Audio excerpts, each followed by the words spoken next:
চতিয়ানত কীৰ্তি ছাত্ৰীক সম্বৰ্ধনা অনুষ্ঠান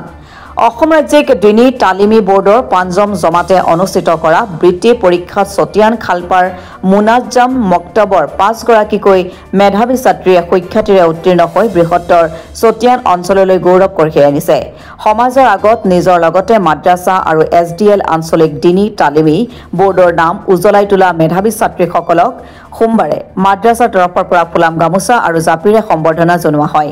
আনহাতে এছডিএল আঞ্চলিক দিনী তালিমী বোৰ্ডৰ তৰফৰ পৰা বিশেষভাৱে সম্বৰ্ধনা জনোৱা হয় অনুষ্ঠানত মাদ্ৰাছাৰ ছাত্ৰ-ছাত্ৰী শিক্ষকবৃন্দৰ লগতে আলিম উলামা সমাজ উপস্থিত আছিল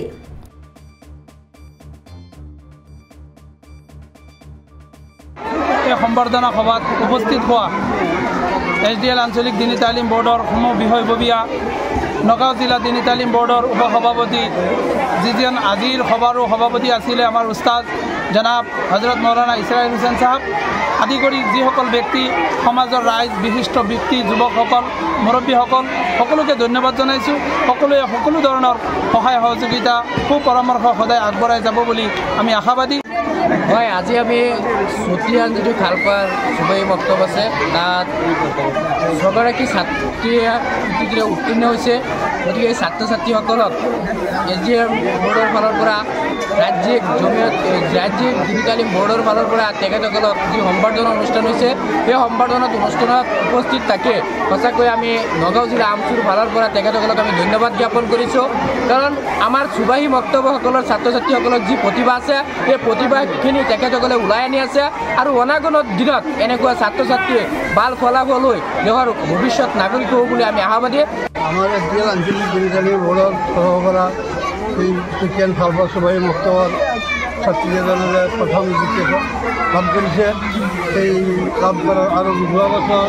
ছাত্ৰীয়ে দ্বিতীয় বৃত্তি লাভ কৰিছে আৰু সিহঁতে পাছ কৰিছে ভাল নম্বৰে গতিকে আমি আমাৰ এই এছডিএল আঞ্চলিক দিনী তালিম বোৰ্ডৰ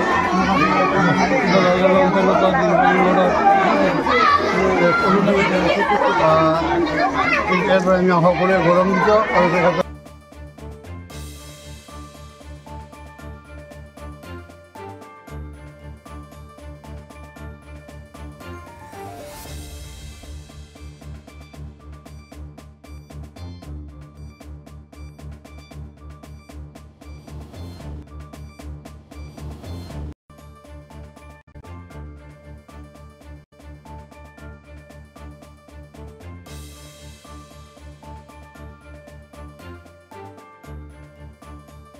বটদ্ৰাৰ পৰা দিলদাৰ হুছেইনৰ ৰিপৰ্ট অসম টুডে।